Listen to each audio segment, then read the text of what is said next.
Good evening. This is Robert Sungenis coming to you once again on the Robert Sungenis Live program. Ask your question for February the 27th, 2020. I am here tonight because last night I was at Mass on Ash Wednesday and ran over time and couldn't get back to do the program.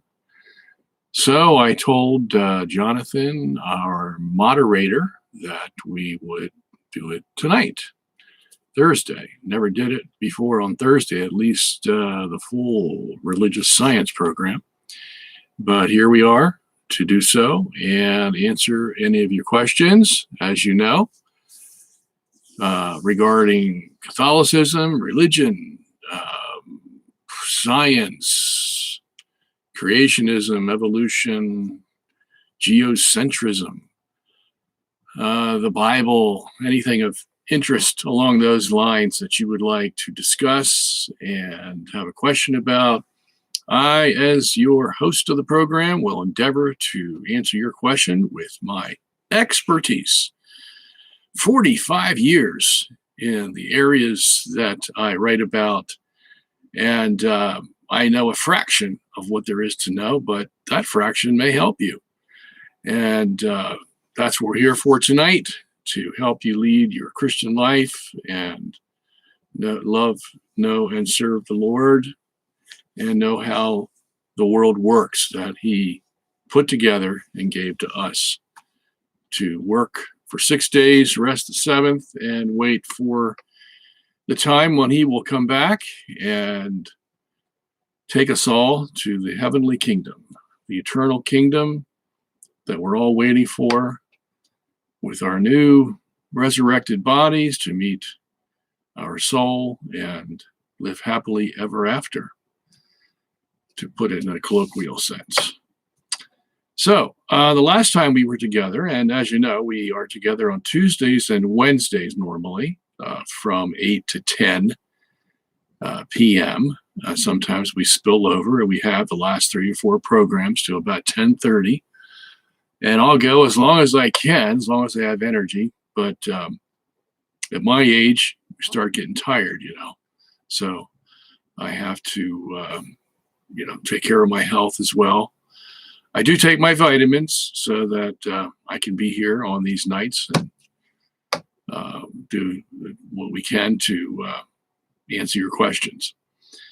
So now, usually I'll begin with just a word of advertisement for our website, which is robertsungenis.com. If you don't know how to spell Sungenis, it's pretty easy. Sungenis. And that's not Greek, by the way. Someone asked me that question last week, I think it was. I want to know if I was Greek because of IS ending on the end of my name. No, but my relatives were right across the Adriatic Sea from Greece, namely Italy. That's where my ancestors are from. I'm 100% Italian, and my name used to be Sungenisi. So, and I think that was changed at Ellis Island, if I know my Sungenis history correctly. At any rate, robertsungenis.com, .net, .org, all get you there at the same place. And you will find an assortment of books, CDs, DVDs, movies, all kinds of things that you will love and cherish the rest of your life. I am positive. This website carries all the books, at least all of them. I think we have to get a few more up there. I think we're up to 45 books now. And some of these are, big books like that. Some are small, but whatever topic is of interest to you, I think we've got something on it. If it deals with religion, science, and things of that nature. So go visit there if you haven't visited there before. And, for those of you who live in foreign countries, We have PDFs available of all the books in electronic form, totally. So you can get any book we have in a matter of minutes. No postage due, no nothing. And the PDFs are a lot less expensive than the books, of course. So we do have that. The only thing we can't put on PDF, of course, are the movies that we have. I think we've got 4 now, and we're working on a 5th one. Some of them, however, are on YouTube. Okay, so let me see. The Principle is not on YouTube. Journey to the Center of the Universe is not on YouTube, but Einstein, the movie about Einstein, is on YouTube. Einstein, the Closet Geocentrist, it is called, in case you haven't seen that yet. 2.5 hours. Yours truly is the creator, executive producer, writer, director of that movie. So that's my first shot at covering all the territories. And I decided to make it free on YouTube, so that is available for you. Anyway, so you foreigners can't get those. You have to order those, but they're worth your money if you do want to get them. So The Principle. Now remember, The Principle is the movie we put in theaters in 2014 and 15. That movie is about cosmology and about the possibility that the Earth is in the center of the universe, as far as science can tell us. And it's up-to-date science on the cutting edge. 90 minutes, and we have some of the most famous and well-known scientists in the world in that movie. Like Michio Kaku, you've probably seen him all over the place on TV, news shows, and movies. Max Tegmark, we have, famous teacher from MIT. We have George F.R. Ellis, probably the premier physicist in the world today, who lives in South Africa. Lawrence Krauss, controversial scientist who works at Arizona State University, and a number of others that some of you have heard of, some of you probably haven't, but they are all in the movie. And then we have some other people that are on the other side of the issue than those gentlemen. Robert Bennett, my co-author of Galileo Was Wrong, was there. Ron Hatch, who just died a few months ago. Let me see, who else?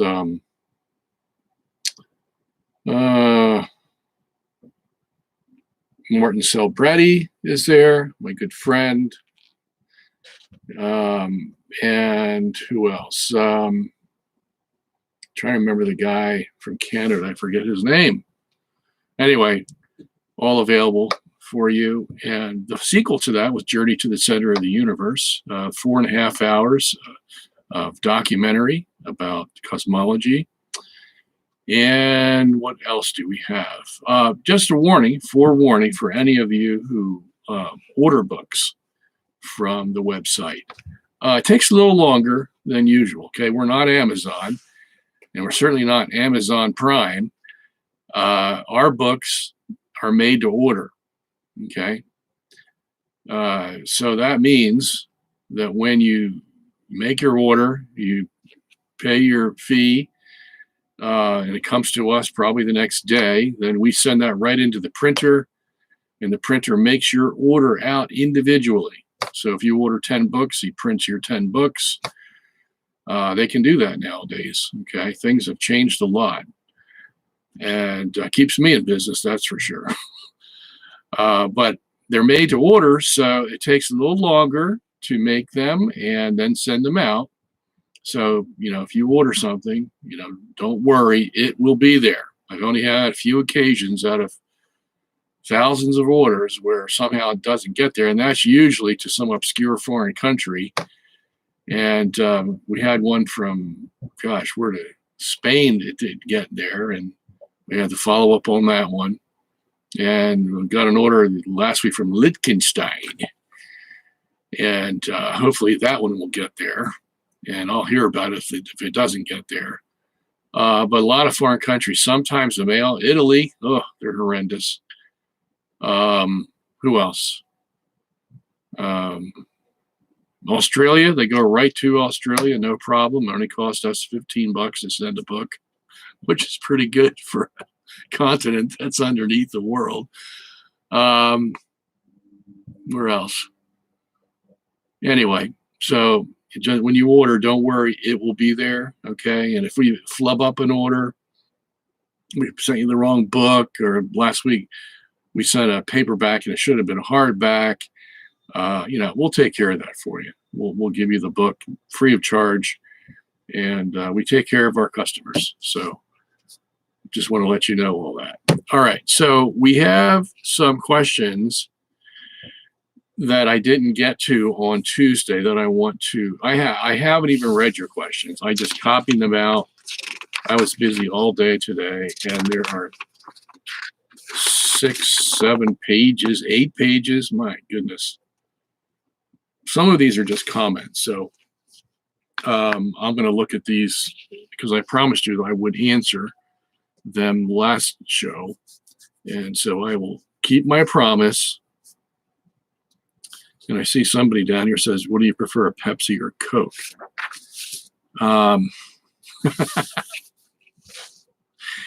Every once in a while, those questions are good.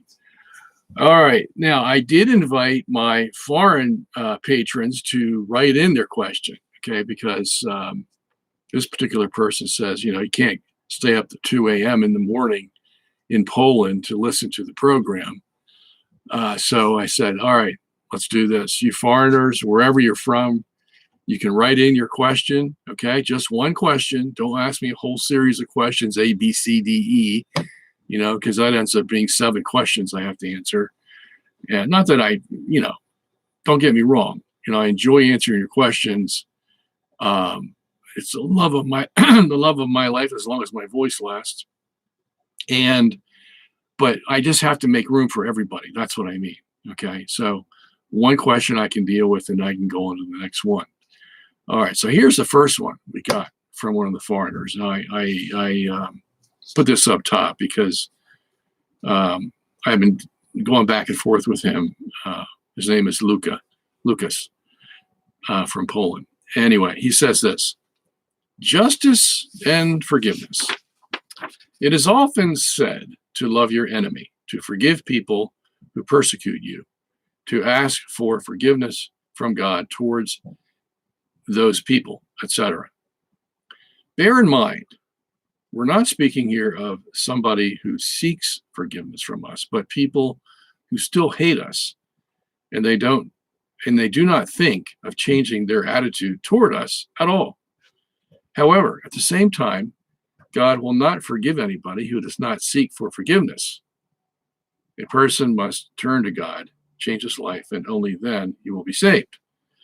My question is as follows: why is it expected of people to be more forgiving when God is not? A person without remorse will not be saved. Why we should forgive everybody while at the same time God forgives only some? Is our forgiveness more perfect than God's?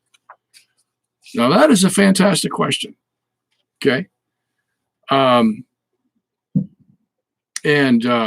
There are a lot of people that have the same question. So I'm glad you asked it, Lucas. And so we'll deal with that first tonight. Now here's the truth. Okay. We are not expected to forgive everybody. We are only expected to forgive those people who come up to us and say, I'm sorry for what I did to you. Okay? You can't give forgiveness to someone who doesn't repent of what they did. Okay? That's not what God is asking you to do. God is asking you to have an open heart and have the attitude of forgiveness to whoever comes up to you and says, I'm really sorry for what I did. And it has to be a true sorrow, not some fake kind of thing. Okay? Because if you sense it's fake and they're just trying to get something out of you, you don't have to forgive them. Okay? So your question then is, no, our forgiveness is not better than God's. Because God does the same thing. He's not going to forgive anybody. unless they truly repent of their sin. Okay? So we're just modeling what God told us. All right? Now, it says in Matthew 5:44, love your enemies, do good to those who persecute you. Well, we would know that's okay. All right. And there, the Greek word is agape. Agape your enemies. We talked about this before on this program, where what we're doing is we're giving them principled love. That is, because they're a human being made in the image of God, we will love them, not hate them. Okay, we're open to any kind of thing that will promote mutual benefit between us. Okay, that's what it means. It doesn't mean I have to like them. Doesn't mean I have to go up and hug them, kiss them, whatever. I don't have to have any affection whatsoever. I don't have to hang around them either. Okay, but we, as Christians, we show the willingness to extend our concern for their welfare. We want the best for them, like we want for everybody in the world. As a human being, they are basically entitled to certain things. They're entitled to live and breathe and have security and protection like anybody else is. Okay, and that's sometimes what our love does for them. Okay, maybe not directly, but if we're in a government or a church or whatever it is. So we extend ourselves. Okay. And, even if they make fun of us, we're still willing to help them. All right. Our skin's thick, just like Jesus's was. Okay. But when it comes to them actually sinning against us, okay, stealing something from us or committing adultery or, whatever it is, lying, no, we are not required to give forgiveness for people who are not sorry for what they did to us. We are only required to have an attitude of forgiveness, be willing to forgive anyone who comes to us and admits their sin. That's what the scripture teaches. Okay? So I hope I answered your question there. Now, let's see. Now, I didn't read these yet, so it's going to take me a few minutes to see what's worth mentioning here. So there's some conversation going on. One thing I wanted to bring up, and I forgot to do it last time. Someone, what was it, last week, my back is still killing me, so every once in a while I want to be stretching to try to, I've had this knot in my back right underneath my scalpel or scapular bone that has been there for 3 weeks. It just won't go away. Anyway, someone asked a question about whether we need permission from the bishop to have a Latin Mass. And we did some further research on this. And because of Summorum Pontificum by Benedict the 16th, we do not need the permission of a bishop to do a Latin Mass. Okay, so I was wrong there. I was thinking of something else. Maybe I was thinking of it being a regular Mass, like every Sunday. I think that's what I might have been thinking.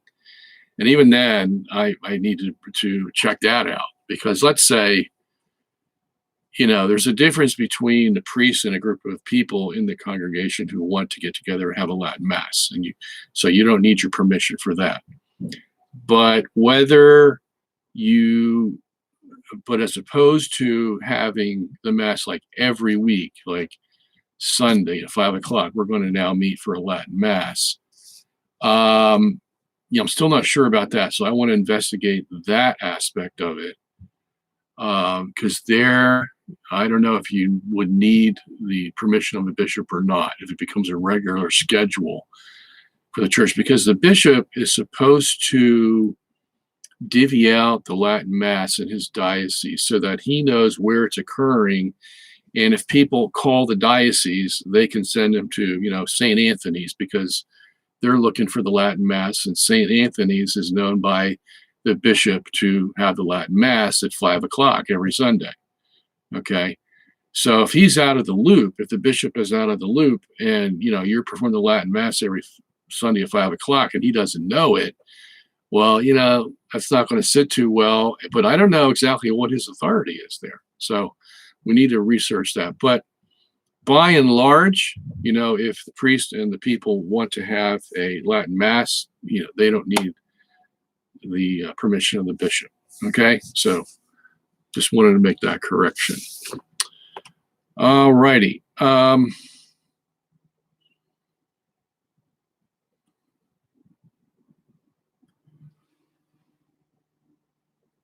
Okay.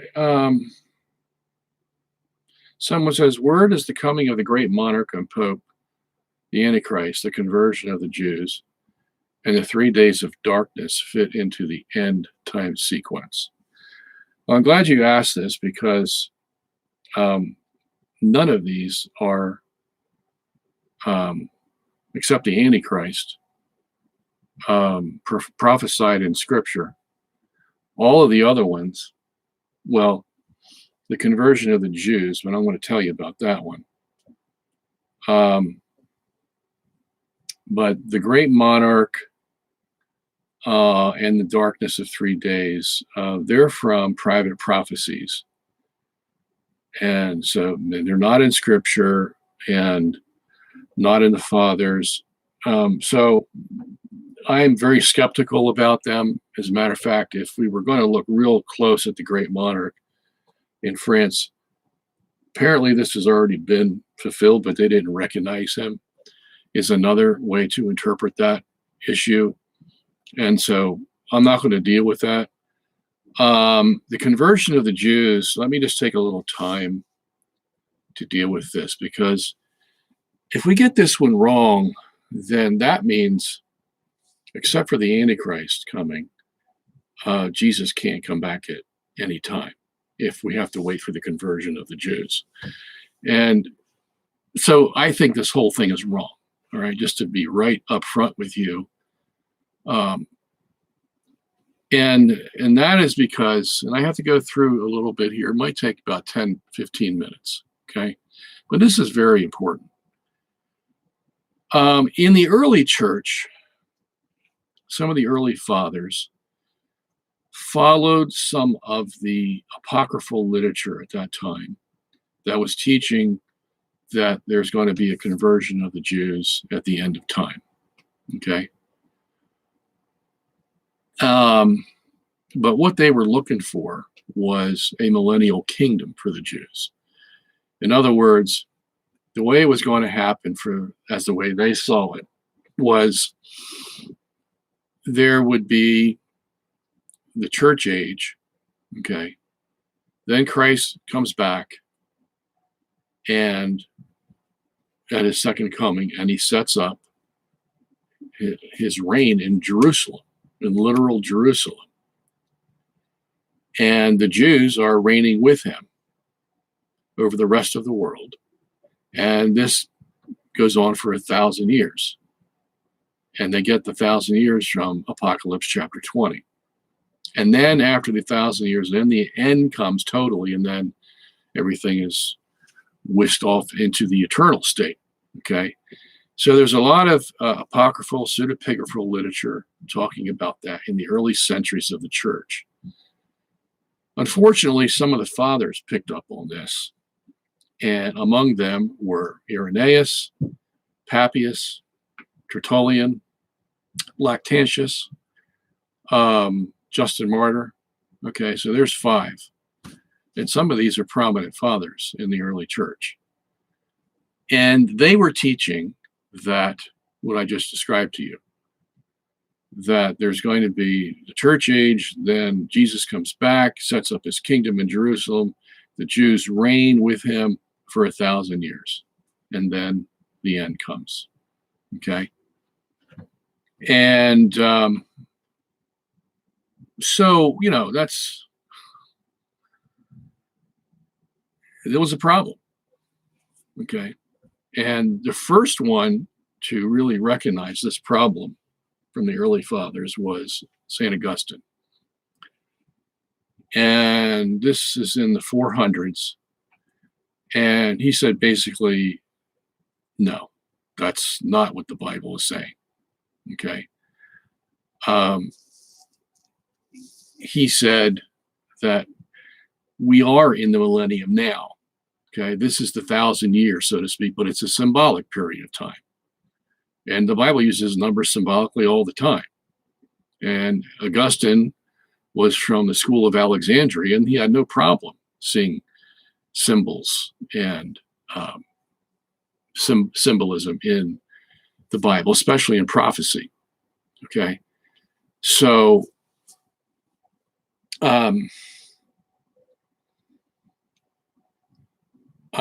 so Augustine said that's wrong, and he also said that, you know, when the Apocalypse chapter 20 talks about the binding of Satan, okay,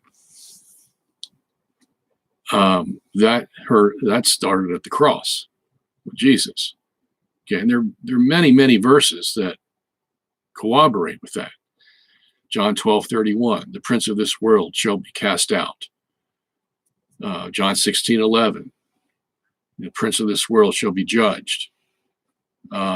There's about a dozen of them. Hebrews 2:14, Jude 6, 2 Peter 2:4, Matthew 12, I think around verse 38.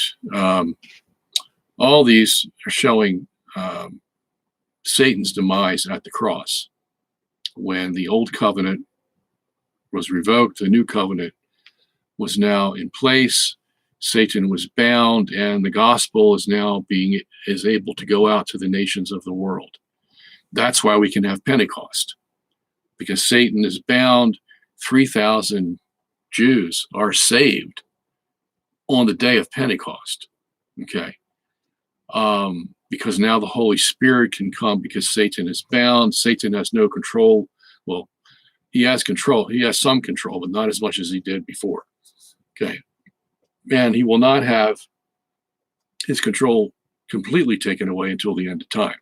But he's curtailed. He's chained, as John puts it in the Apocalypse, so that his field of power is limited. And this is why the gospel can go out to the whole world, and everyone from the nations has the chance to be saved, you see. So this was the Augustinian interpretation. It's called amillennialism. And the before millennialism means no millennium. That is no literal millennium in the future. Because, see, Justin Martyr and Irenaeus were teaching that there's going to be 1,000 years and in the future, and Satan was going to be bound at that time, at the beginning of that 1,000 years, you see. So everything was pushed to the future for them. Now, the key thing here is that they were also saying that all the Jews were going to be saved, and all of them, because they were all saved, now are going to reign with Jesus in Jerusalem for that 1,000-year period in the future. Okay. So this was part and parcel with the whole eschatological view that they had. So, like I said, Augustine said, no, this is wrong. And the church adopted his view because at the Council of Ephesus in 419, the church said, yes, Satan is bound at the cross. He's not going to be bound in the future. He's going to be demolished, destroyed in the future. Okay. Right now, he's bound in the sense that he's chained and his power is limited because of what Christ did on the cross. So the Catholic Church started the millennium at the cross, not in the future. Okay. Now, there was just one problem, however. All right. What do you do with this idea that all the Jews are going to be saved? And this they get from Romans 11:26, where it says, and so all Israel shall be saved. And if there's a passage in the Bible that has been so distorted and confused, it's that one. Okay. But at any rate, the early fathers had thought, well, this refers to all the Jews being saved and they're going to reign with Christ in the millennium. Augustine said, well, he had a problem, Augustine, because you see, if you say Satan is bound at the cross and the 1,000 years is symbolic and it goes to the second coming of Christ, all right, then when are these Jews going to be saved? And what's going to happen to them? Well, the early fathers had said, well, all the Jews are going to be saved and they're going to reign for 1,000 years. Okay. But Augustine just took that 1,000 years away and he made it start at the cross and end at the second coming. So there is no millennium for the Jews to reign in. Okay. That's done away with. So then what do you do with this idea that all the Jews are going to be saved? When would that be? Well, Augustine toyed around with this, and he tried to make it look like, well, just before Jesus comes, all the Jews are going to be saved, like maybe a week before he comes or a month or whatever. Because you see, once he took the 1,000 years away for the future, he didn't have any more room for the conversion of all these Jews, because there was the 1,000 years and Christ comes, you see. And so he didn't really know what to do with it, to be quite frank. But he said, well, we look forward to the conversion of the Jews, but he gave no room for it to happen. Okay, so that became a real problem. And it's still a problem for those who believe that view, that somehow all the Jews are going to be saved. When? Okay, and if you think about it, it's like, well, why would God do that? Why would he keep in blindness all of the Jews from the time of, say, Elijah, where Paul talks about them in Romans 11, and he says there's only 7,000 Jews that haven't bowed the knee to Baal, and this is a nation of at least 5 million, if not 10 million people, which means that it's 0.14% of the people who are following God in Israel, okay? And Paul says, and it's the same thing in my day. There's only a remnant of Jews that are actually turning their lives over to God. And he says, and that's going to happen throughout the rest of time. Okay, that's all we can expect. And the rest of the Jews, the larger part of Jewry, is blinded, as he says in Romans 11, verses 7 to 10. And he says, God purposely blinded them. Okay, so out of that massive blindness, there's only going to be a remnant that are saved. Okay. So if that's the case, then why would we have this mass conversion of Jews right near the end of time? What's so special about this generation of Jews that they can't have the blessing of God, whereas all these other Jews for what? How many years? Since the time of Abraham? 4,000 years, counting as of today? It doesn't make sense. Okay. And the reason it doesn't make sense is because there is going to be no mass conversion of the Jews. Those people who read that into Romans 11 don't know how to exegete scripture, okay? Because that's not what it's talking about. He's talking about the very remnant that he talked about in verse 5. He says, and to this day there is a remnant chosen by grace, okay? And then he says in verse 28, that the Jews are enemies of the gospel, and yet they are beloved for the Father's sake because of the election. The election, same word he uses in verse 5, that there's an elect Jew, there are elect Jews who will be saved by grace. Same thing in verse 28. Those Jews are elect that come to Christ because of the promise God gave to Abraham a long time ago, that he, his Jewish descendants in the Old Testament and the New, and the Gentiles would all have the opportunity to be saved because of what Abraham did in the Old Testament when he had faith and obedience to God. Okay? And in verse 27 of Romans 11, it says, this is the covenant that I shall make with them. I will forgive their sins. Well, what covenant is that? That's the new covenant that Jesus established at the cross. It's the new covenant that Jeremiah 31 talks about. In those days, I shall make a new covenant with the house of Israel and the house of Judah, which he did at the cross, you see. So all it's talking about there is All the Jews that will be saved are all the Jews from Abraham to the end of time who don't bow the knee to Baal and accept God, believe God and his son, Jesus Christ, for salvation. But that's only a remnant. That's only the elect. Okay? It's not all the Jews. And so nobody really needs to be confused about this at all, even though Augustine himself was confused. So in the area of eschatology, the Catholic Church needs to do a lot of work. Okay? They need to do a lot of work to, connect the dots together as they should be connected. And so far, I haven't seen a lot of movement in that regard.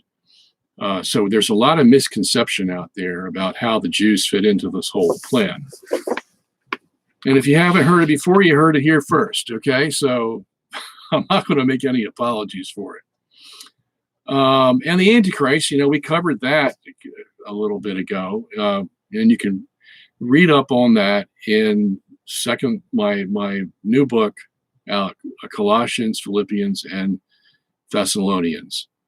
And in there, I go into great depth exegeting 2 Thessalonians chapter 2, verses 1 to 11, that talks about the Antichrist. Okay? So do me a favor, go to robertsungenis.org, pick up a copy of that book. All of it will be there. And if you don't want to do that, then a few programs ago, I had already talked about the Antichrist. So I can't go through it again because that would take another 20 minutes or more. But the only thing I can say right now is that Christ will not come back until the Antichrist is revealed. That's what Paul teaches. Okay. And the reason he taught that was because in the church of Thessalonica back in 51 AD, there was a rumor going around that either Christ had already come back or that he was going to come back like next week or something. And a lot of these Thessalonians were leaving their jobs and going to the mountainside and waiting for Jesus to come back. Okay. And Paul says, no, none of that. Get back to your jobs. The business of knowing when Jesus is coming back is God's business. And let me tell you something, just to settle your souls. Jesus isn't going to come back until that Antichrist is revealed. And he has his little season, as John says in Apocalypse 20, verse 3. Okay, now how long the little season is, I have my ideas, okay? But this Antichrist needs to come first, and he's going to be the worst thing that has ever come upon this earth, the worst deceiver, par excellence, over any other deceiver that came before, okay? And so that's what we have to look forward to, okay? But, hey, once that comes, we know that Jesus is right around the corner, and this world will be destroyed, okay? So we wait for that.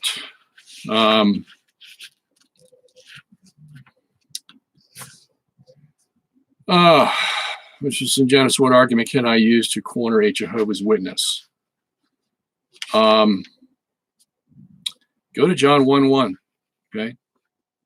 Easiest argument. And there I cover that in my my book on the Gospel of John. Okay, John 1, verse 1, when it says, in the beginning was the Word was with God, and the Word was God, and blah, blah, blah. Okay, so look at that passage, because they won't be able to answer it. Okay, I mean, they'll give you an answer, but it's going to be illogical. And the way it's illogical is they don't know the Greek language, basically. They distort the Greek language because the Greek never allows what they're teaching, okay? And I tell you what the Greek allows in that passage, in John 1:1, okay? There's also John 1:14 that they deal with, or that I deal with there. Titus 2:13 is another passage you can use. There's about a dozen of them you can use, okay? But pick up the book and it'll have it there for you, all right? Are there new experiments proving the existence of ether? If there is, then it's game over for the scientific community. Yeah, they've known about ether for years now. There are more experiments being done showing, that it does exist. And we even talked about the oscillator experiments a few weeks ago, how they misinterpret those to say that, the earth is moving and there is no ether. But of course, they got that all ass backwards because they misinterpret what's going on. I get papers probably once a month now about more tests about ether. And the curious thing about this whole thing with ether is Einstein had invented special relativity in 1905 to answer the Michelson-Morley experiment that said the earth wasn't moving. Okay. And the only way Einstein could deal with that is by saying, well, the ether doesn't exist. Okay. And if the ether doesn't exist, then light speed can be constant. And the fact that light speed is constant is the postulate, the assumption that he made in order to invent special relativity. Okay. So basically Einstein had a choice. Either he makes light constant or he makes the earth constant. Okay. And when I say constant earth, I mean the earth that's not moving. He had two choices. Now, being the scientist that he was, who hated God, hated religion, hated the Catholic Church, what do you think he's going to choose? You think he's going to choose the earth to be constant? No. He chooses light to be constant. And the way you do that is you get rid of the ether. You just say it doesn't exist. Okay? And everybody swallowed it. Now he came back 10 years later in 1915 and he invented general relativity because he's actually forced to, because special relativity didn't answer all the questions. It didn't even begin to answer all the questions. All it tried to do was answer Michelson's experiment that said the earth wasn't moving, and special relativity allowed it to move by, juggling the equations, basically. And that's all it answered. But then it created all kinds of problems. And these problems can only be solved by inventing another theory called the general theory of relativity. But in that theory, light speed is not constant. Einstein took back the ether. Yeah, the very ether he let go in 1905 to tell us that the earth is moving, and Michelson's experiment didn't say the earth was still in space. He took back the ether. Okay. And well, if that's the case, then special relativity can't answer Michelson's experiment anymore, can it? No. All right. So, you just have total contradictions in science today. And these guys just whisk over the things as if they don't exist. And so now they use both theories. Whatever theory will work for them, if you come up with a problem for them, we'll use special relativity here. And if another problem, special relativity can't answer and actually contradicts the problem, well, we'll use general relativity over here, you see. So, they have an ace up their sleeve, so to speak, to answer questions that are brought for them. But even then, they still can't answer the question. So, yeah, it's almost game over, like you say here. So as far as whether you like Pepsi or Coke, yeah, well, I'm a Coke man. Okay, so Pepsi, I only have it occasionally, but I only have Coke occasionally either. My wife will not allow us to drink either one of them. We don't drink soft drinks around here. We try to be as healthy as possible. But of the two, if I had to have one, I would have a Coke. Nothing like the old classic Coke. All this other new stuff they have, I can leave it. All right. What is my favorite food? Well, I'm Italian, and so I like pasta. That's my favorite. Whatever way it comes, spaghetti, ravioli, cannoli, rigatoni, lasagna. I love it all. I could eat it 3 times a day, actually. But see, the key to Italian food is not the pasta. I mean, the pasta, as Italians, we expect it to be perfect. Okay? Like, my daughter works at Olive Garden, and the people that go there, they're all like, these Anglo-Saxon Americans, and they think they're getting Italian food at Olive Garden. My gosh, my ancestors would throw up if they saw that kind of pasta. So, my ancestors used to make their pasta from homemade machines. My grandmother used to go over her house and she had a pasta rolling machine, then laid out the pasta to dry, and then we would have it for dinner, and it was the best tasting that you would ever have. Americans have no concept of what good pasta is. But it's not just the pasta. I mean, the pasta has to be good, real good, for a real true-blooded Italian to sit down and eat it. But the key factor is the sauce. Okay. My goodness. You got to start from scratch if you're going to make good Italian sauce. My mother at home used to make the sauce starting on Saturday evening for the big fiesta on Sunday, and it would simmer and simmer and simmer, just low temperature. And all the ingredients they put in, she got from her mother, and her mother got it from her mother, blah blah. And man, I'll tell you, it's amazing we weren't 300 pounds, all of us. But Italians are pretty good. I mean, most Italians I know, they'll take enough to satisfy, and that's it. But that's my favorite food. Okay. And then we do have our meats too. Meatballs, brojol, a lot of pork. So yeah, I mean, that's all involved too. And we make meats like no other nation does, so boy, and Italians love to eat. I mean, it's just, man. All right. And then I married a Irish German. Can you believe that? Yeah, I mean, anyway. I could go on and on about that one. All right, let's see what else we have here. My goodness.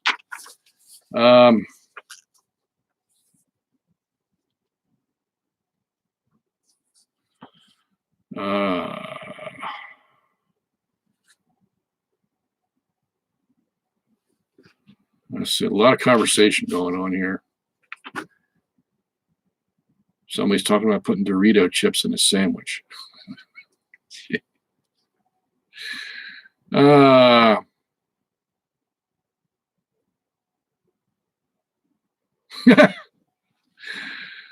William says, Mr. Sungenis, I ask you these silly questions because just as you're finishing up your show, our brains are fried from the plethora of knowledge you have provided us. Just lightening up today. Okay. I thought you were going to write a biography of me. All right.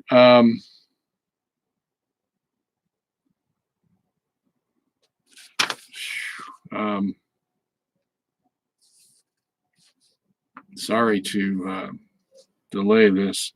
I have to read see if there's any questions here.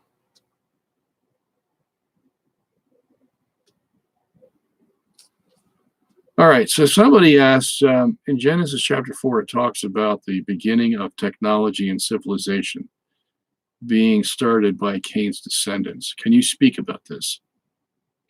What are the pitfalls of technology to a Christian? Well,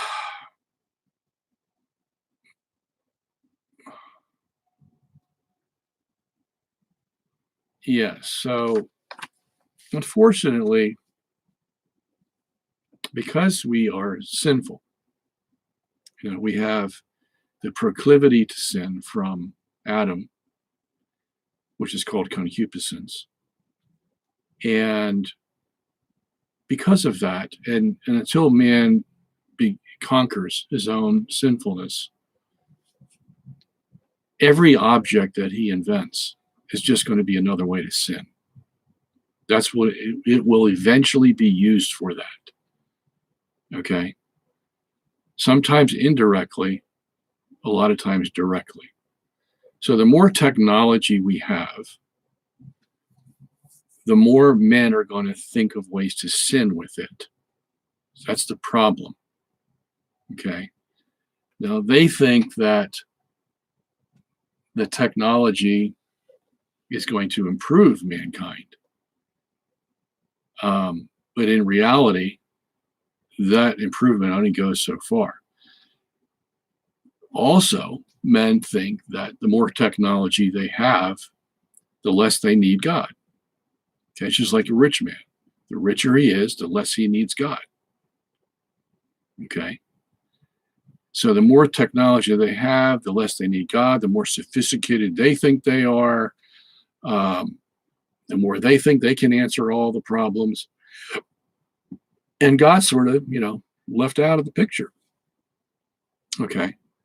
So that's the danger of technology. And we find this back in Genesis 4 with the little technology that they had, or the few examples that are given to us in Genesis 4. And we can extrapolate on that and say, yeah, there was a lot more going on there than the few examples that they give. And look what that did to them. In the 2 chapters following, we have the land so sinful that God has to destroy the whole earth. Okay. So it just tells you how sinful men really are. I mean, look at Noah. The only reason God saved Noah and didn't destroy everybody is because in his day, he was the only righteous man who followed God. But yet, when we come out of the ark, a year later, he comes out of the ark. What's the first thing he does?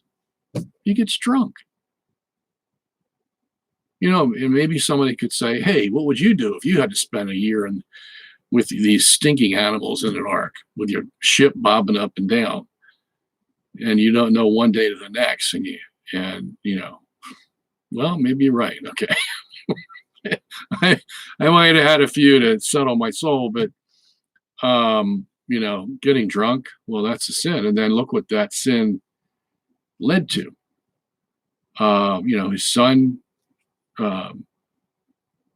was it Ham? Ham's son, Canaan, comes in and probably sodomizes Noah. So look at that sin. I mean, this is just right after they come out of the ark, for Pete's sake. And, a few weeks, months, okay. I mean, maybe that's the time we're dealing with. But, it's just really sad. And that's the condition we are today. We camouflage it a lot, with big houses and big cars and, nice clothes. And, we have degrees after our name. And, we're stars in Hollywood. Doctor, lawyer. We camouflage it, okay, by taking on these professional images,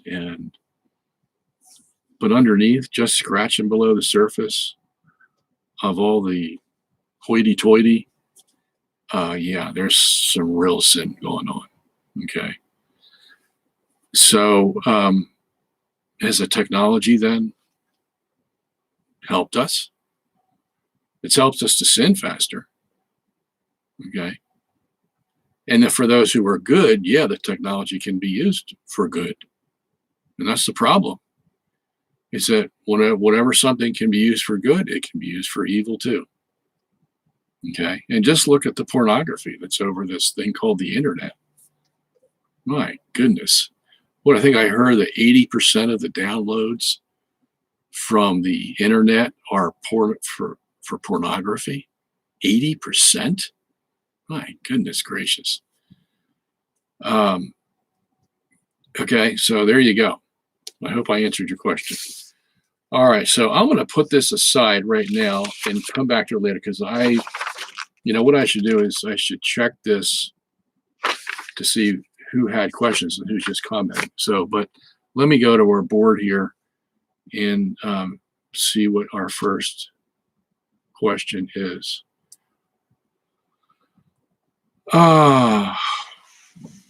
Leo Zagami says Pope Francis has COVID-19.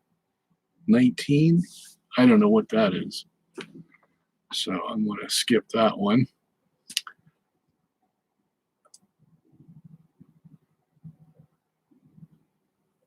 This can't be my personal account. Am I not on Holy Faith Media? I should be. Yeah, I know I pressed the right button today. All right, Sergeant Rock says, Scriptures and tradition teach us that this world will be destroyed. How come the Gloria prayer says world without end?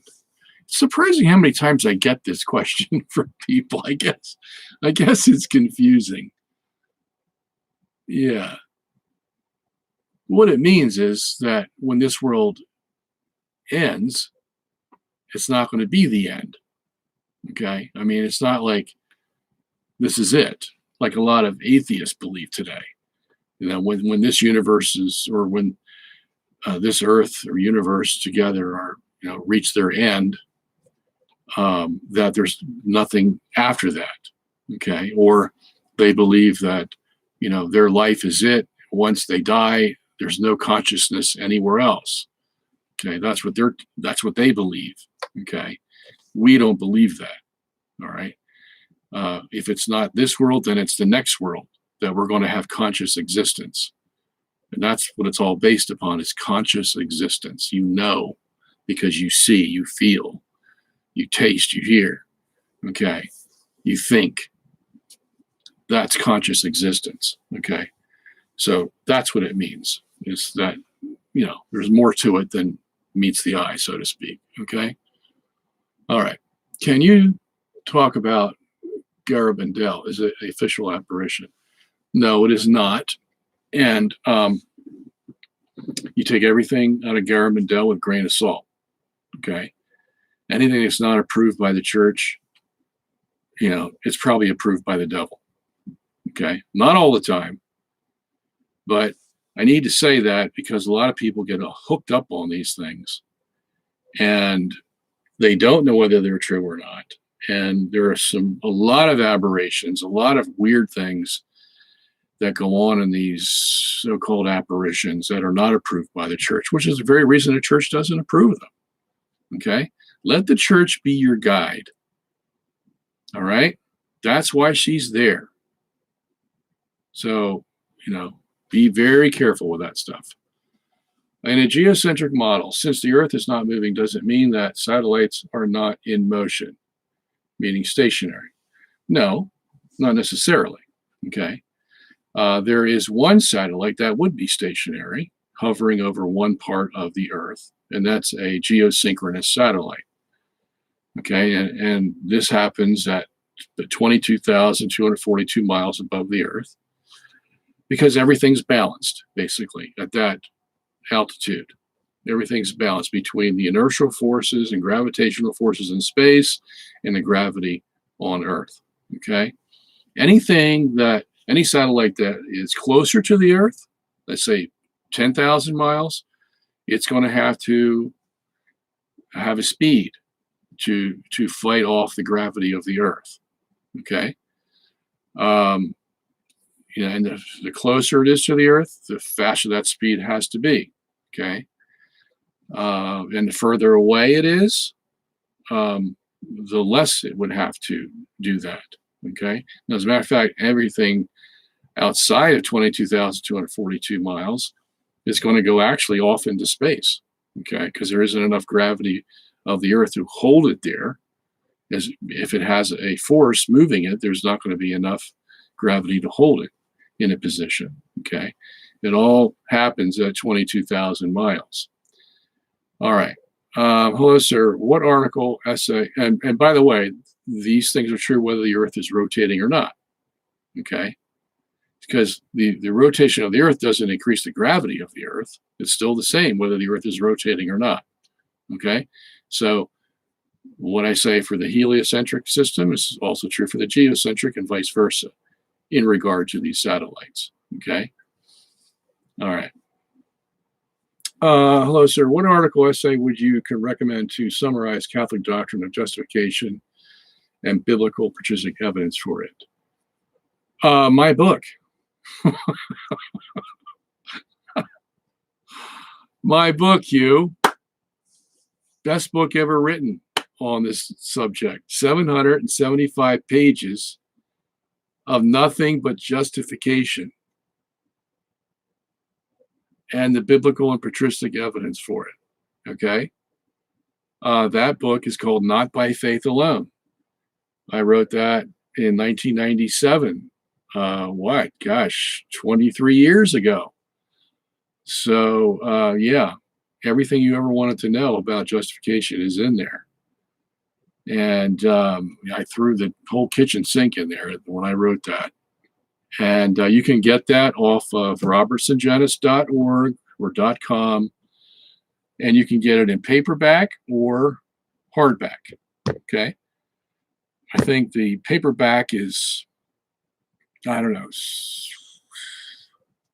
$19.95, I think. I'm not sure. And the hardback is like $35. Okay. Best book you'll ever find on that issue.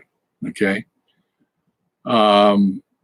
Okay, William, is the Gregorian calendar the official calendar of the world? And if so, is that an example of church authority? Yeah. That's a great example of church authority because that calendar worked. And they finally figured out what the problem was with the Julian calendar, made the Gregorian calendar, and the whole world accepted it. So there you go. Yep. Hello, Dr. Sungenis. Have you ever had a long talk with Scott Hahn about geocentrism and what the church teaches on Genesis? My name is Ken. Well, I gave Scott my book many years ago, and he hasn't commented on it. So, the ball is in his camp. Personally, I don't think he will take an interest in it and study it and try to defend it because it's been so long. It's been 20 some odd years since I gave it to him. No, I'm sorry. Book was published in 2005. So that's what, 15 years ago. So if I haven't heard anything now, I don't expect to hear anything in the future. Unfortunately, I think it's real sad that he doesn't at least comment on it, but that's his choice. Okay. So I'll leave it at that. Who was the first to teach the Trinity? Well, Jesus and the apostles were. That's where we get it from. Jesus is always talking about his Father. Okay. And then he says he's going to send the Holy Spirit. And then he says in Matthew 28:19, baptize them in the name of the Father, Son, and Holy Spirit. Okay, so that's Jesus. That's where we get it from. Okay. As far as how to understand the Trinity, okay, now that comes from the Church Fathers. Okay, they were given that interesting but difficult job of trying to explain how there can be a Trinity of 3 in 1 and 1 in 3. Because that's basically what you're saying.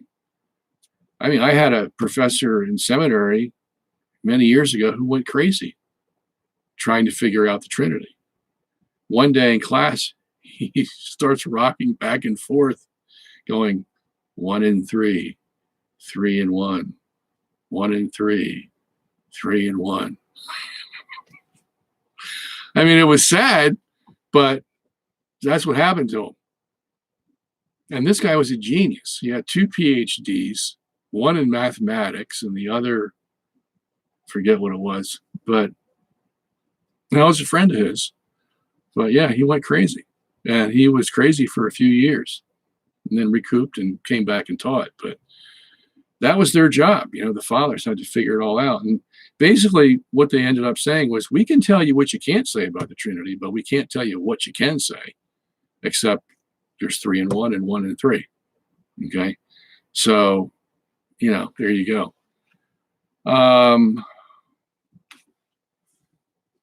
William says, William, you're quite the jokester here. Wow.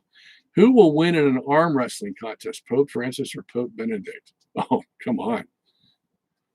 Pope Francis. Easy. He's got at least 100 pounds on Benedict, don't you think? My goodness. Sergeant Rock says, we have celibate clergy in the Latin Rite. When then is the response when Protestants quote 1 Timothy 3:2 against us? The bishop should have one wife. Because there, Paul's, and I've just exegeted this passage, by the way, because the next book I'm going to publish is 1 Timothy, 2 Timothy, and Titus. And so I dealt with this passage. Not that it's the first time I saw it, but, I did some detailed exegesis of this. Because, there, all he's saying is that if a bishop had been married before, and unless his wife died, let's say he's divorced, okay, and then he got married again, well, then he's not qualified to be a bishop, okay? So what Paul is saying is, if he's married, then he can only have one wife. He can't have 2. He can't have 3. Because a lot of these people came from pagan backgrounds, okay? In the first century, Timothy is written about the church in Ephesus. And Ephesus was a metropolis, okay? And all the Christians that they were getting and converting to Christianity, a lot of them were from pagan backgrounds. Rich, poor, whatever, they were filled with paganism. And so you could have had 2, 3, 4, 5 wives. And all of a sudden now you're converted to Christianity. And because you were sharp in the pagan world, you might think of rising in the Christian world. But Paul's saying, sorry, only those, if you're married, only those that have one wife. Why? Well, one of the main jobs of the church is to minimize scandal as much as you can, because you are the representative of God on earth.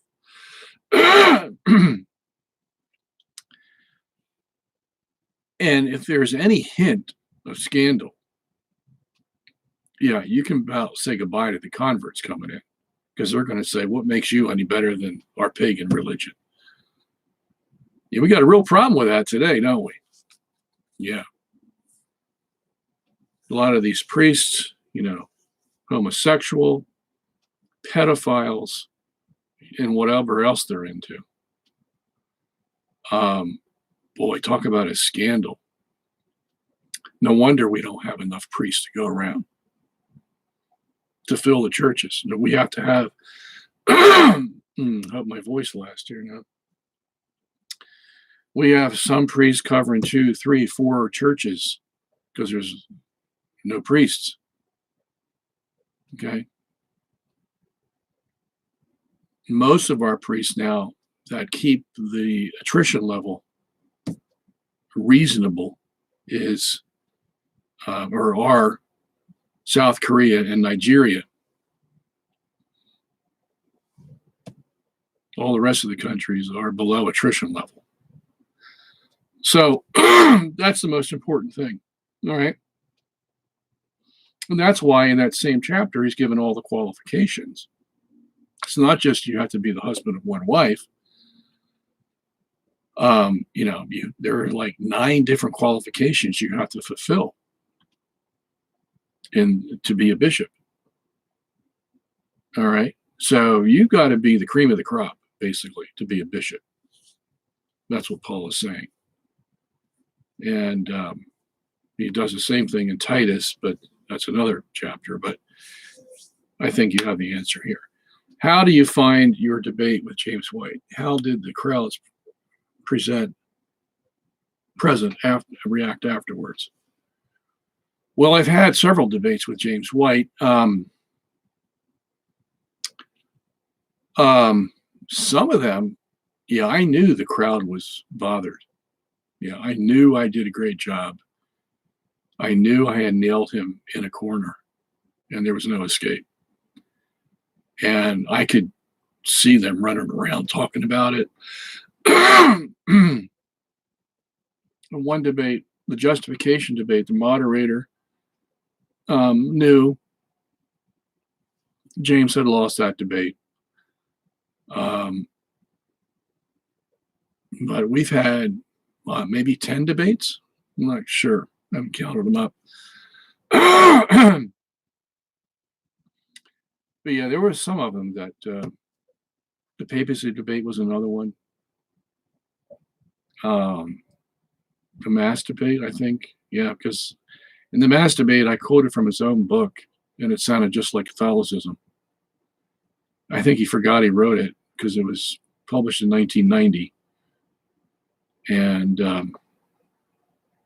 yeah, I found that passage, and it was just like a Catholic mass. So he's troubled about that one too. So yeah, haven't heard from him recently, so I don't know what he's doing. I haven't been invited to debate again. So we'll see what happens. Who would win in an arm wrestling match with you and James White? Oh, come on now. James, he's like a toothpick. I think he still rides his bike every day. And yeah, I don't think he's over 200 pounds. Okay, look at me. I'm hitting 250 plus. Okay, so yeah, I'm a big boy. And I'm 6'2". I'm at least an inch or two or more taller than him. So yeah, I would flatten him. Okay, that wrestling would be over in 0.2 seconds. And I lift weights too, so count that in there. All right. Hi, Robert. Previously, you talked about the Our Father, but did not mention something I saw in some translations of Mark. Let us not endure the final temptation. Instead of the normal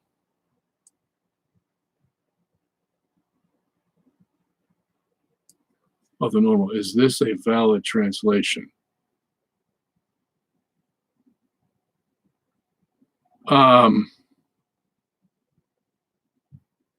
didn't know the Our Father was in Mark. What verse are you talking about, John? Yeah, I think you're talking about another. Yeah, you're talking about another verse. Get the verse. I want to see what verse you're pointing out, okay, before I answer that question.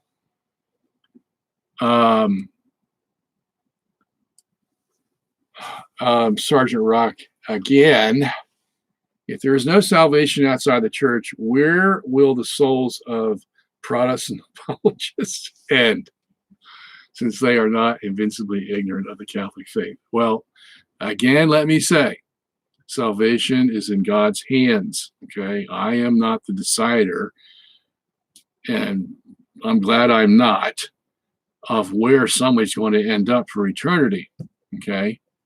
I can tell you the parameters and what the Bible and our tradition and the magisterium have said, but I'm not the one making the final judgment, okay? So those kind of questions I just avoid. All right, Rhett says, there is no salvation outside the Catholic Church. Vatican II denies that in Unitatis Redemptio, among other places, and thus is false. Thus, the popes who support it are not popes. Now, let me get what you're saying here, Rhett. Okay, so you're saying there's no salvation outside the Church. Catholic Vatican II denies that. okay, among other places, and thus is false. I'm not so sure it denies it. Yeah, I don't think there's any official statement in the Catholic teaching that denies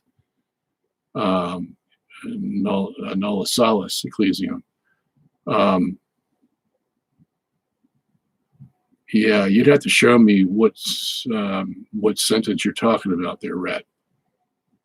And then we can discuss it in more depth. So whenever you bring up something like this, if you want to counter somebody, you're going to need to quote the passage so we can all see it, okay, and make a judgment one way or the other on that, okay. So I know we have a long list of things here, and if you did write back, I don't know if we would get to it tonight, but do it first thing. Today is Thursday. First thing on March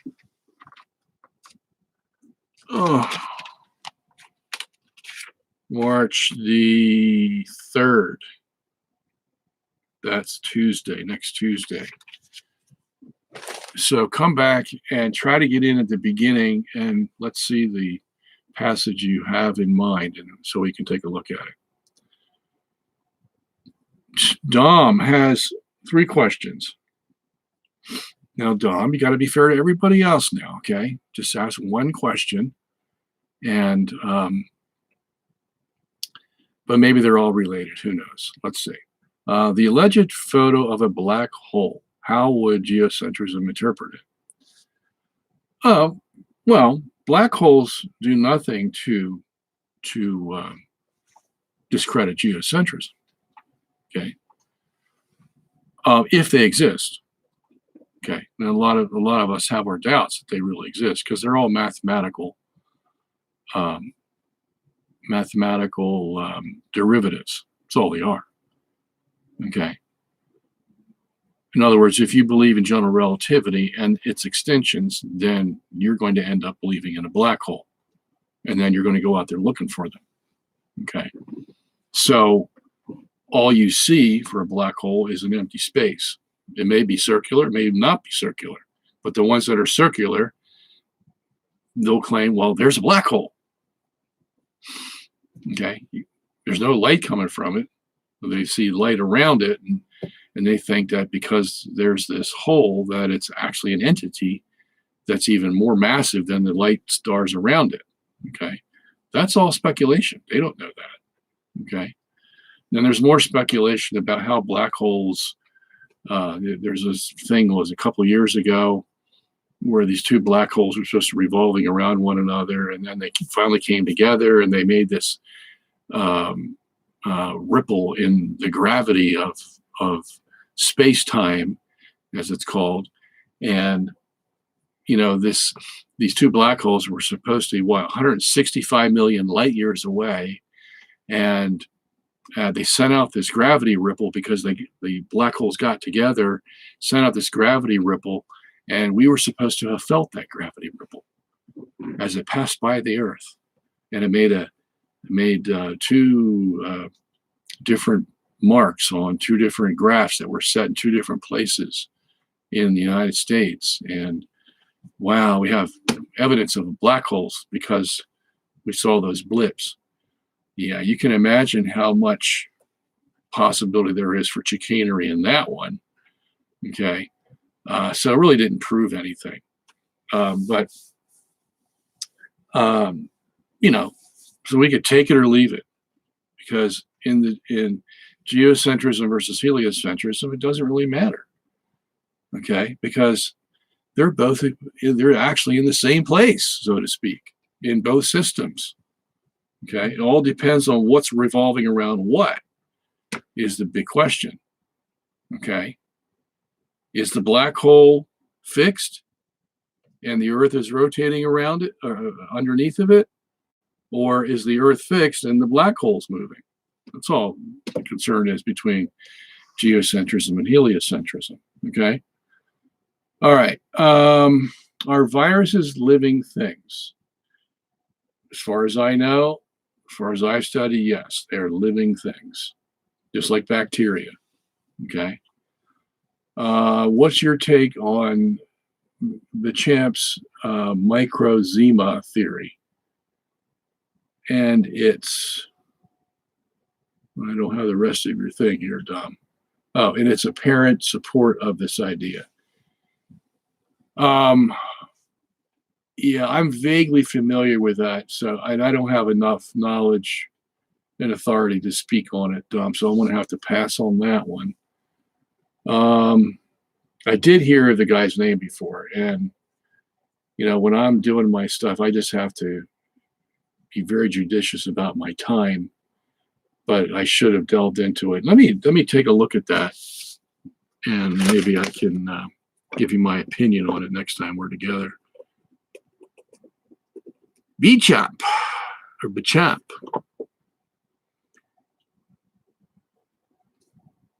Microzema. All right. And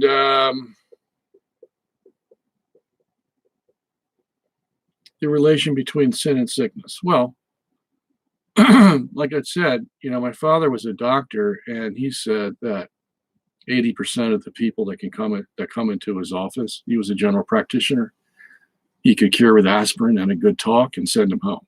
Okay. That was 80%. So I said, well, what about the other 20%? And he said, well, those people are really sick. They need some drugs. They need some therapy. They need this, that, the other thing. Okay. So he was, and this is at like 40 years of medical practice. So he was one that saw psychosomatic illnesses all the time. Okay. And, even in the priesthood, somebody gets some kind of weird disease or something, the first point of attack is go and examine their personal life and see what sins they've fallen into. Because that should be the first line of attack.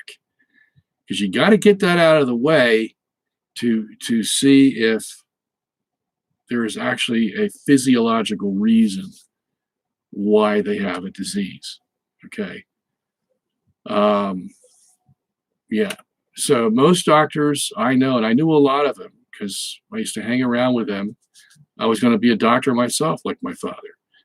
And so I knew a lot of doctors, talked to them about these various things, and they all admit 50% or more of the diseases are psychosomatic. Okay. But then there are that portion that really are sick and need, intervention, physical intervention.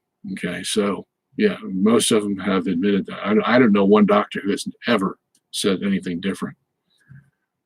All right. Rhett says, past popes have infallibly taught over and over again that there is no salvation outside the Catholic Church. Thus, Protestants are not saved. They deny the Eucharist and they deny Christ. Well, yeah, you do raise a good argument there, Rhett, and it's hard to argue against that. The only thing I would say is that God is in control of salvation. Okay. Now, of course, someone come back and say, well, God's not going to disobey his own rules. Grant you. Okay. But God's going to judge us based, what we know is God's going to judge us based on what we know and how deeply we know it, how deeply we hung to it, all kinds of contingencies there that God will take into account. And since he knows everything, then we can trust that he's going to give a just judgment. So all we can say basically is that whatever happens, it was the best thing that could happen. It was the most just thing that could happen to that person. That's what we can say. No one will ever go to hell unless they justly deserve going to hell. All right. So I accept what you're saying, but I have just a slight reservation there because, we're not God. And you know my qualifications there. All right. Pedro says, "Hi, Robert. When the moon is between the sun and the earth, the sun gravity pulls should be enough to capture the moon. And when the earth is in the middle, the moon should fall towards the earth. Why is it stable?" Well, you'd have to prove that first, Pedro. And if you wanted to use Newton's laws, and you can do that if you confine it just to the solar system, to exclude the rest of the universe, okay? You'd have to show that the what do we call it? The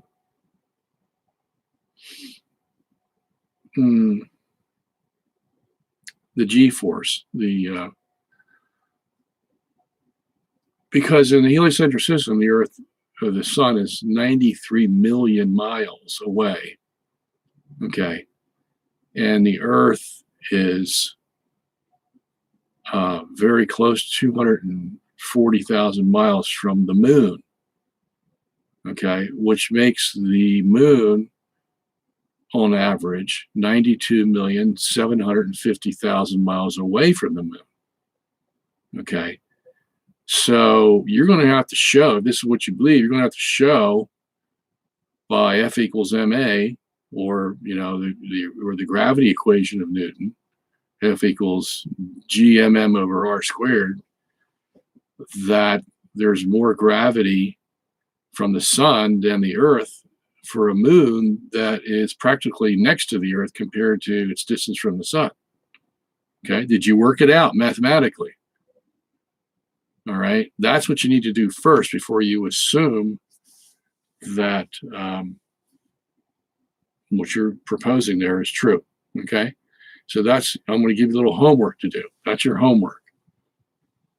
And then if you find something, then come back and tell us. But I'm going to say the G-force is going to be pretty close between the Earth and the Sun as regards the Moon. Okay.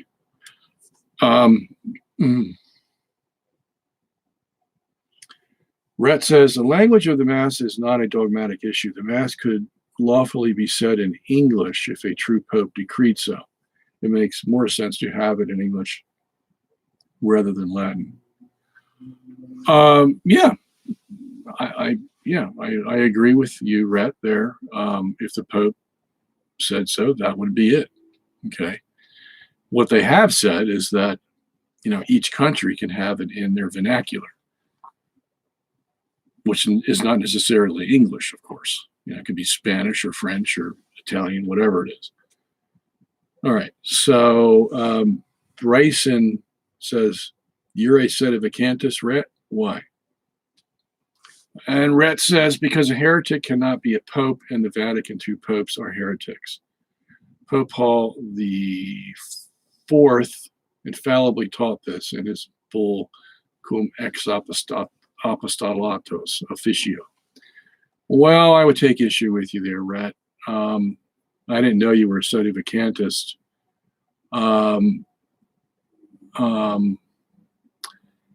Here's the problem is you as a parishioner and one with no authority, you can believe in your own heart that the Pope is a heretic, okay? Because you have the right to your own opinion, but you cannot officially call a Pope a heretic unless you have proof of it. And we're talking about dogmatic official proof. We're not talking about you reading something from the Pope and declaring yourself that's heretical. Okay. Heresy is a canonical term. And a canonical term can only be issued by somebody in authority. Okay. Unfortunately, or fortunately, there is no authority over the Pope. Okay. So someone can call him a material heretic all they want. It doesn't move the needle at all. Okay. The only one that could call a Pope a heretic officially and formally is another Pope. Okay, and that's what they did, for example, with Pope Honorius back in the, what's that, 6th century, when he said that Jesus had one will in a private letter to Sergius. Okay, it was Pope Leo II and Pope forget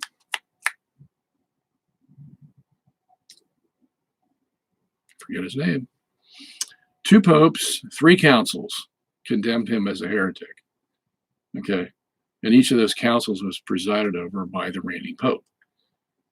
That's when we know officially that the pope was a heretic. Okay, none of us have the right to do that, and thank God we don't. Okay, so yeah, and I've dealt with cum ex apostolatus in my debate with John Lane on this issue, and I think you guys are interpreting it wrong. Okay. If we knew, one way we could apply it is if we knew the Pope was a heretic, I mean, not the Pope, a man was a heretic, a formal heretic, and he wanted to ascend to the papacy, okay, well, we can't do that. Once we know, we can't even vote for him if we think he's a heretic, okay? But once he is officially ensconced in the papal chair and was voted in there by his cardinals, he's in complete control, absolute complete control. And that's why canon law says no one can judge the Pope. Okay, so thank God the system is set up that way, because every Tom, Dick, and Harry come along and say, the Pope's a heretic because I don't like what he said here. Right, wrong, or indifferent, we should be happy we don't have that kind of system, because we would be in absolute turmoil. Go through the 266 popes of the church. You can find flaws in every one of them. Some bordering on heresy, some committing heresy, some living lives of debauchery. I mean, in almost every century. These were not perfect gentlemen, believe me. Some of them were, but a lot of them weren't. So if in each century you had somebody say, well, he's not the Pope, and you're just some unauthorized parishioner. Wow. The system was designed to keep people like that out of it, to be very frank with you. Okay. And anything we say doesn't move the needle. It doesn't amount to a hill of beans. Okay. So we can think all we want about that. We put ourselves in danger when we judge the Pope and we call him a heretic and say that because he's a heretic, well, he's no longer the Pope. Wow. What kind of system would we have if that was allowed? The church would fall apart long before the first century ended. All right, let me go on. What is the general principle of relativity? How does it fit the geocentric, heliocentric models? Well, the general principle of relativity is a view of science that was discovered at the time of Ernst Mach. He was the first one to really bring it forward in the late 1800s. And what this did was it destroyed Newton's concept. Newton's concept was that the universe was infinite, okay? And the reason he held that view was because if it wasn't infinite and gravity was allowed to take its toll, then it would just eventually bring everything in and destroy whatever was there. It would be one big mass, undefined mass. And so he had to have an infinite universe because he believed in gravity. Okay. The other thing was that the universe was absolute. Space was absolute. Time was absolute. Now, if space is absolute, that means it can't move. And it goes hand in hand with this idea that the universe is infinite, because something that's infinite can't move. Think about that. Okay. So what he said was that the solar system that we have is basically in absolute space, but it can function on its own merit, so to speak. The sun and the planets are one unit that go by his gravitational laws, and that the universe was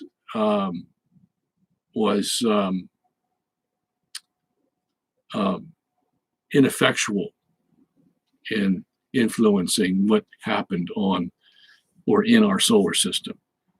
It was a separate system, so to speak. Okay, a separate system that was absolute and couldn't move. But obviously, our planets move. Okay, so this is not absolute.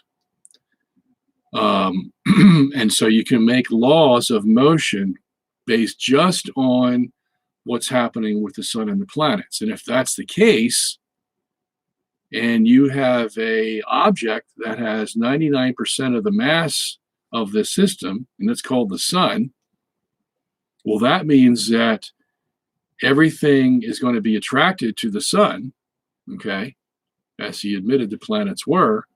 And the only way that you can get those planets to avoid being sucked in by this massive sun is to have them move away from it.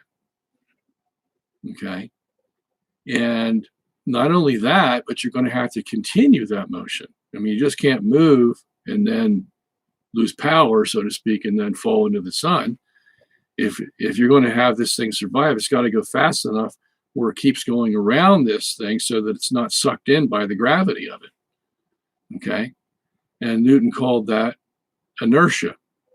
So once you start the body in motion, it stays in motion by the power of inertia so that it can keep going around this object without falling into it. Okay. Now, problem was he didn't define inertia. What is inertia and where does it come from?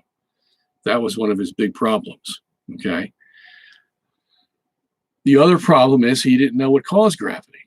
He just knew it existed. He could tell you how fast something could fall toward the sun, or how fast a ball would come down when you throw it up, based on the mass of this Earth that was pulling it down. Okay, but he didn't know what gravity was, and they still don't today.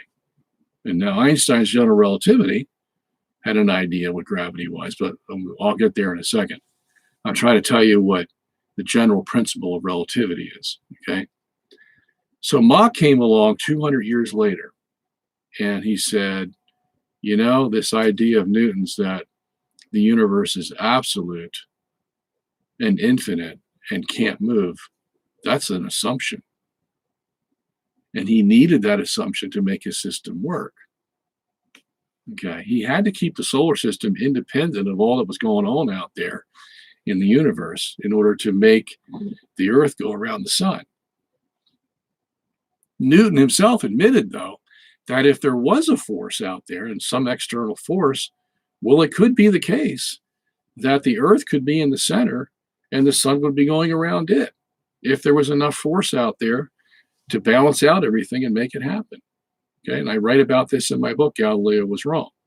Okay, but for the time being, since he couldn't find that other force, you know, the Earth had to go around the sun.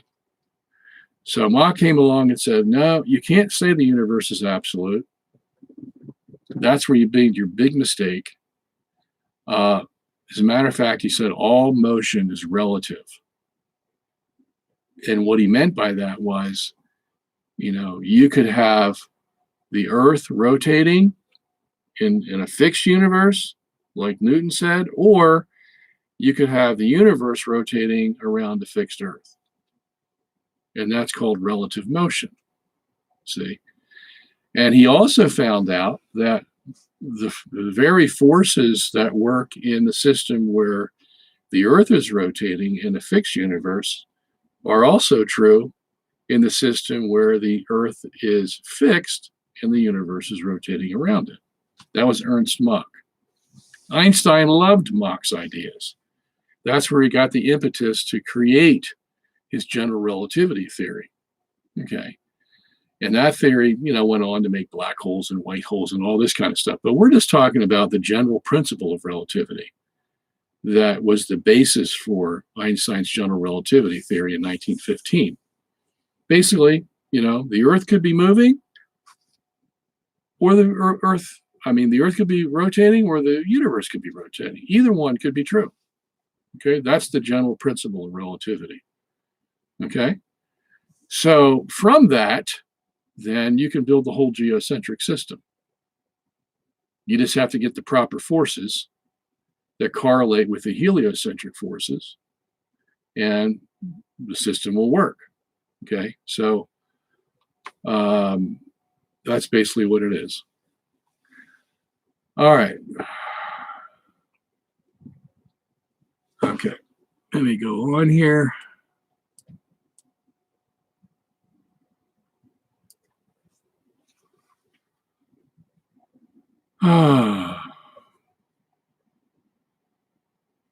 William says, who are the 144,000 people in heaven? William, that is a symbolic number, just like all the numbers in the apocalypse are symbolic. Okay. This is a number that's 12 times 12,000. Okay, that's how you get 144,000. The number 12 in the apocalypse is based on the 12 tribes of Israel, okay, and sometimes on the 12 apostles. Okay, and basically, so you got 12 tribes of Israel, you got 12 apostles, 12 times 12 equals 144. So it's a symbolic number of all those who were going to be saved and go to heaven. That's all it is. Now, there's more detail to that, okay, and you can read about that in my Apocalypse book. So if you want to know more about that, pick up the book. You can pick it up in paperback or hardback at robertsungenis.org. So you gave me a chance to put another plug in for you to buy the book, buy my books. And so I'll leave it at that, okay? But at least you know some basics. If the popes are heretics, then how can Vatican I be infallible? Well, yeah, I mean, that's a good point. Or maybe they believe that, Pius IX was not a heretic. So, and he's the one that signed off on Vatican I. That makes Vatican I legit.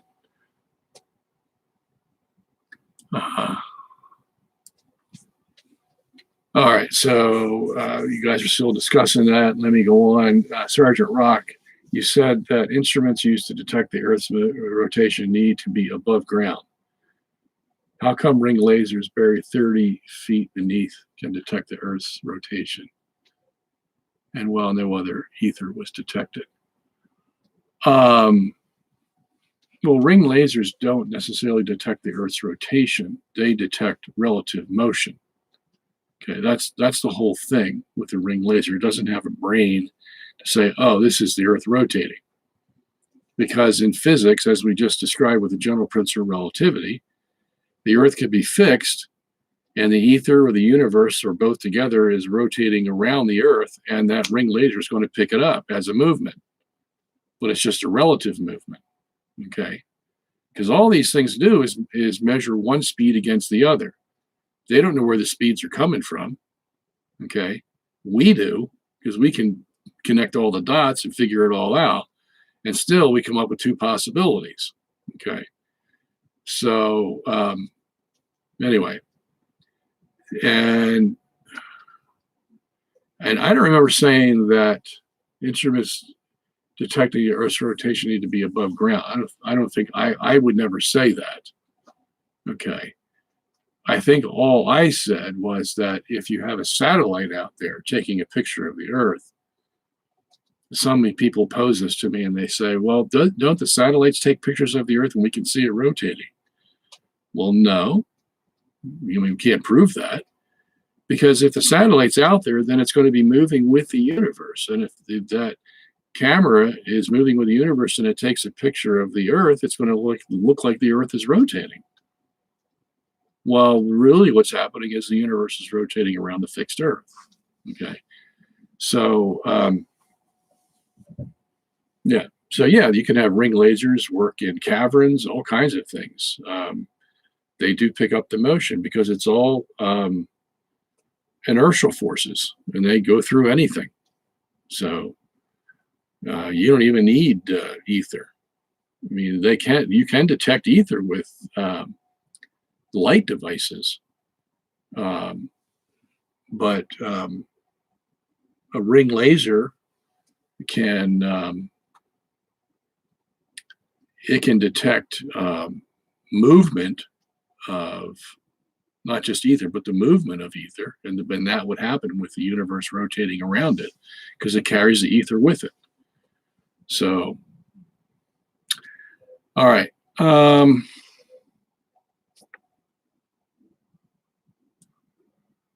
right. I mean, according to you, David Palm, you said that instruments need to be above ground, but ring lasers are buried beneath the earth. Not all the time. No, you can have a ring laser above or beneath the ground. Okay. So it's what they've discovered is that if it's beneath the earth, it's a lot harder to detect any kind of relative movement than if you had it above the earth. Okay. You get all kinds of anomalies also with gravity beneath the earth than you do above the earth. Okay. And that just makes sense because you have all kinds of, substances between the measuring device and what's actually moving up there in the ether. Okay. So that makes sense. So they have to take that into account when they're measuring. All right.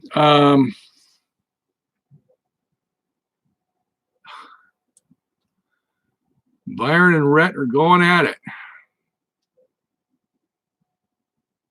Brian says, hey, Dr. Sungenis, any upcoming debates with Protestants?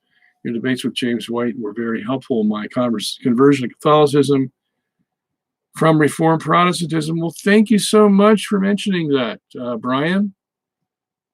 I really appreciate that. Sometimes, I do all this work, and although people do write in weekly or monthly and let me know, they've been affected and now they're Catholic, or they see something for the first time they never saw before. We get that from time to time, but I've always appreciate that somebody saying that our work here does affect them and their thinking, and enough to move from a Protestant church to the Catholic Church. Very nice. Thank you so much. No, I don't have any debates coming up. So, I think God wants me home right now because I have to finish up this Bible commentary that I'm doing. And boy, it takes a lot of time. I mean, I've put tens of thousands of hours into it. And I'm nearing completion, and I have to keep my nose to the grindstone, so to speak. That's what I do with most of my time. So I try to minimize my going out anymore.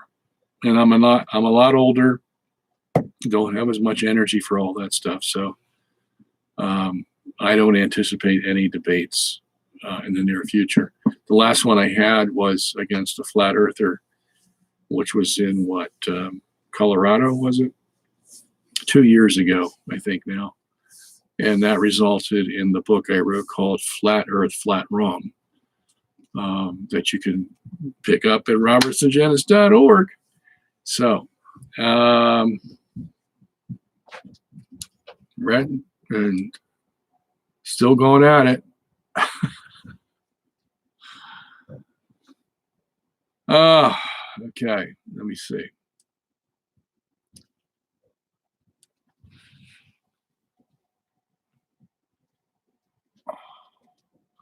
All right, Brenda says, why is a Protestant baptism valid? As Ephesians 4:5 says, there is one Lord, one faith, one baptism. Doesn't a person need to be baptized into the true body of Christ? Yes and no. It's one of those questions you have to be careful how you answer it, because there's truth on both sides of that issue. Okay. So if someone's a Catholic, you have a Catholic couple and they have a baby and they get the baby baptized, they're not going to bring it to the Protestant church, of course. Okay. They're going to bring it to the Catholic church. That's what the Catholic church says.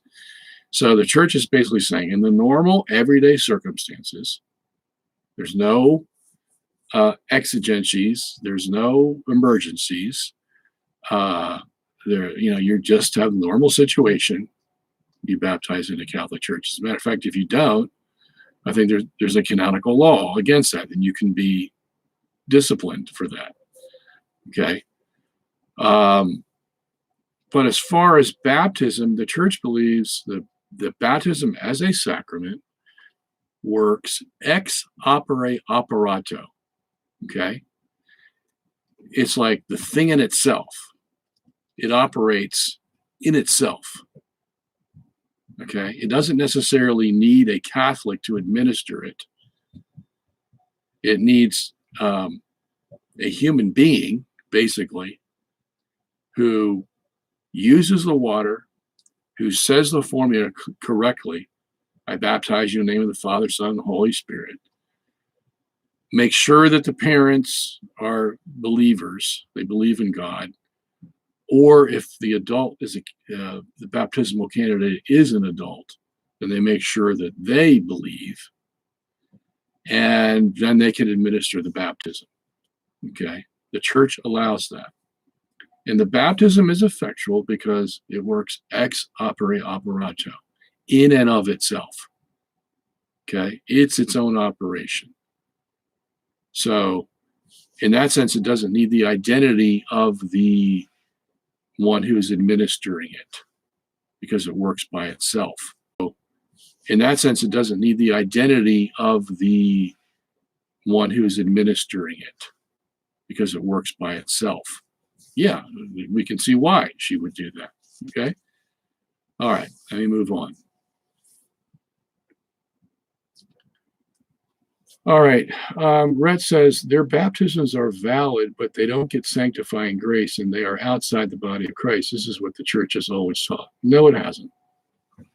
No, a baptism works ex opere operato, which means they get the sanctifying grace.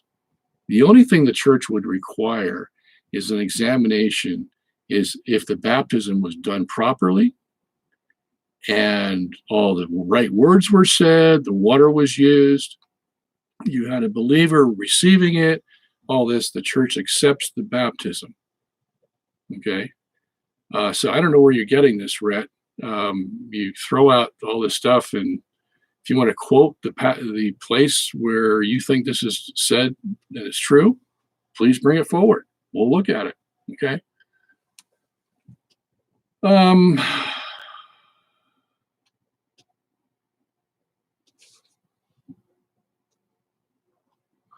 All right. Good evening, Mrs. Sungenis. God bless. In one of your videos, you said that Newton's equation of gravity works for a planet and its moon, but it also has its limitations because it does not include the rest of the universe. I found the following statement in an article about Newton's three-body problem. When you have three or more bodies interacting according to any inverse square force, like gravity, their interactions conflict in a chaotic way that makes their behavior impossible to predict precisely. This is a problem because, well, there are a lot more than three bodies in the universe. That's correct. Even if you just narrow the universe down to our own solar system, it's a mess. Does this statement refer to the same example you presented in your video? I don't think so. I don't think. Because in my video, what did I say?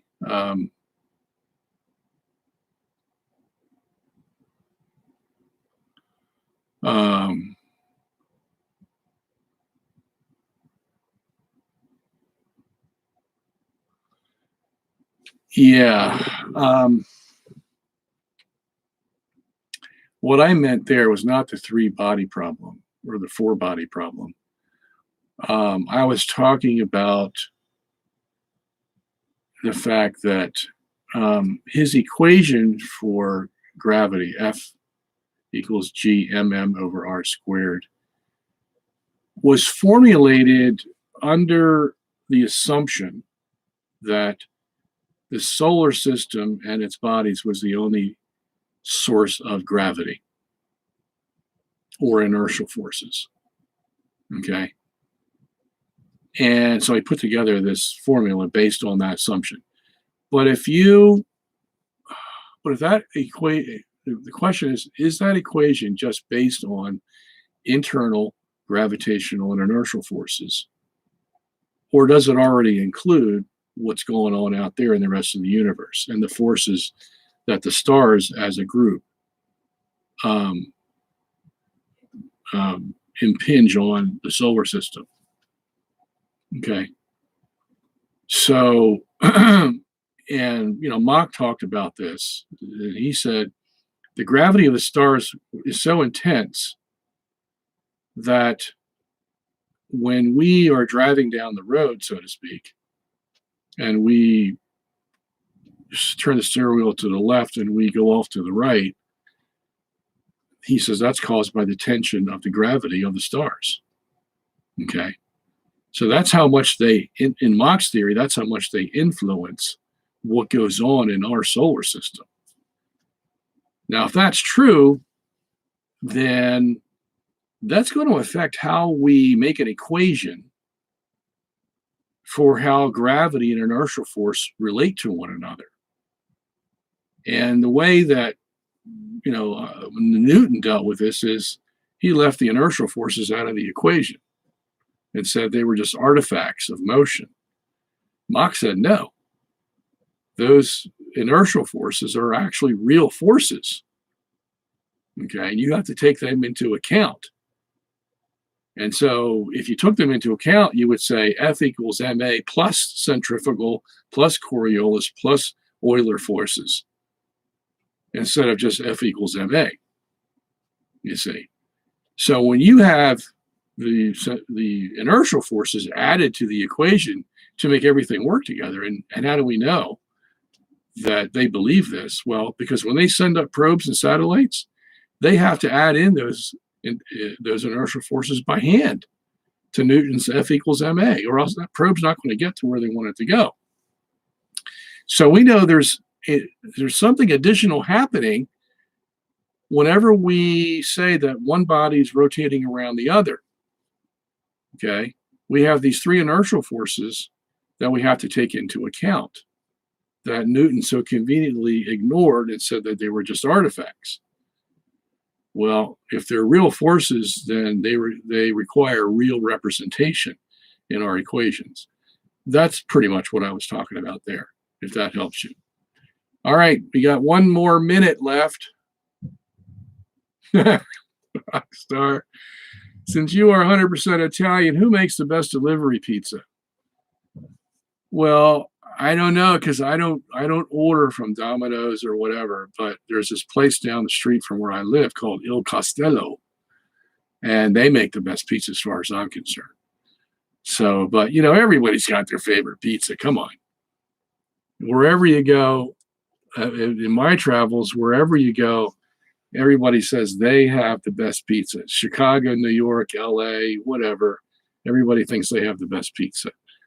And to me, it all tastes the same, actually. So, all right.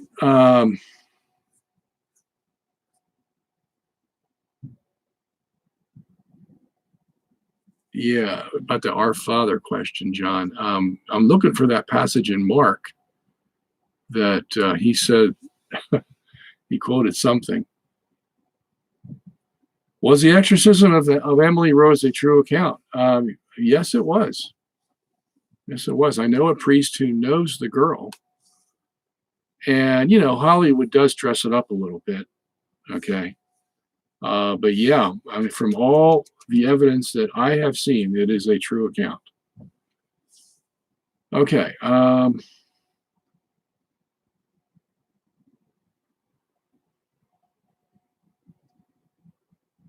All right. Boer Camp 62 says, just one more thing, Robert. In the geo-heliocentric model, it is my understanding that an orbiting satellite moves around the Earth with a rotating universe, right? What are the factors that would make a satellite stay put in a fixed place? Well, above the Earth, above one spot of the Earth, I think is what you're trying to say. Well, the satellite's going to have, all right, so let's say at 22,242 miles, okay, the satellite's hovering over one spot on the Earth, okay, but the universe is rotating. And at that height or that altitude, 22,000 miles up, the universe is going 7,000 miles per hour, okay? So that means that the satellite has to have a thrust of 7,000 miles per hour in the other direction, okay? And so if the satellite's thrusting this way and the universe is going that way, okay, what's going to happen? Well, the satellite's going to stay in one spot above the Earth, okay? Here's the Earth. Now, the same thing happens in the heliocentric system, because in the heliocentric system, the Earth is rotating, okay, counterclockwise, and at the equator, it's going about 1,054 miles per hour. At 22,000 miles above, okay, if you consider that part of the Earth, okay, that's going 7,000 miles per hour this way, okay? So what are they going to have to do? Well, they're going to have to give their satellite a thrust of 7,000 miles per hour in order to fight the 7,000 miles per hour of the Earth. Thus, it's going to stay one spot over the Earth, okay? It has to have a 7,000 mile thrust. So in both systems, you have to have a thrust, an inertial thrust for that satellite. And it's going to stay at that speed because of its inertia, okay? So inertia works in both systems. The only difference is the Earth is going one way in one and is still in the other, okay? So that's how you would explain that.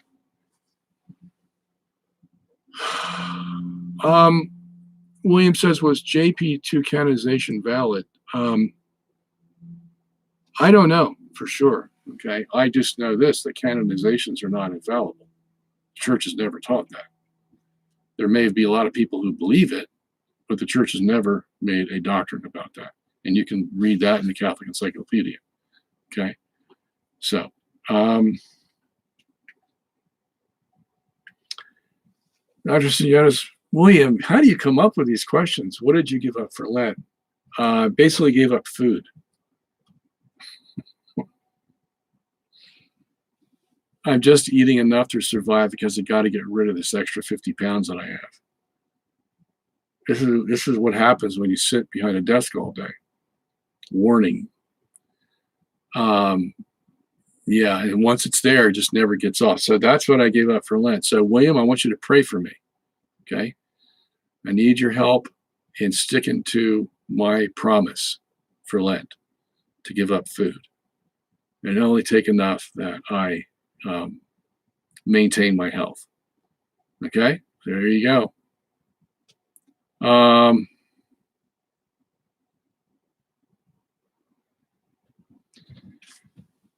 Thank you, Daddy Dave. All right, guys, I got to run. Okay.